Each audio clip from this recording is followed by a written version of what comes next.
నేటి నుంచి ఢిల్లీలో రాష్ట్ర ప్రభుత్వ ప్రధాన కార్యదర్శుల 5వ జాతీయ సదస్సు.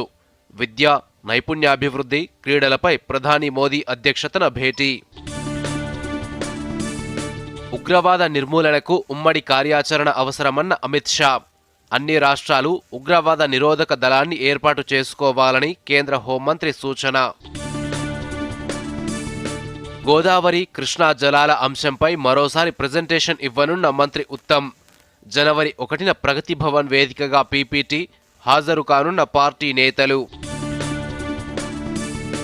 ఢిల్లీలో నేడు సిడబ్ల్యూసీ సమావేశానికి హాజరు కానున్న రేవంత్ రెడ్డి. అసెంబ్లీ సమావేశాలపైన పార్టీ పెద్దలతో చర్చించనున్న సీఎం. బంగ్లాదేశ్లో మైనారిటీలపై దాడులను ఖండించిన భారత్. శాంతి భద్రతలను కాపాడాలన్న భారత విదేశాంగ శాఖ పారదర్శకంగా ఎన్నికలు జరగాలని కోరుకుంటున్నట్టు వెల్లడి. 3వ టీ20లో శ్రీలంకపై భారత్ ఘన విజయం. ఆల్రౌండ్ ప్రదర్శనతో హర్మన్ప్రీత్ సేన హ్యాట్రిక్ విక్టరీ. మరో 2 మ్యాచ్లు మిగిలిండగానే సిరీస్ టీమిండియా వశం. రాష్ట్ర వ్యాప్తంగా మరింత పెరిగిన చలి తీవ్రత. 13 జిల్లాల్లో 10 డిగ్రీల్లోపు కనిష్ట ఉష్ణోగ్రతలు నమోదు. ఆదిలాబాద్, సంగారెడ్డి, మెదక్, కామారెడ్డి జిల్లాలకు ఆరెంజ్ అలర్ట్.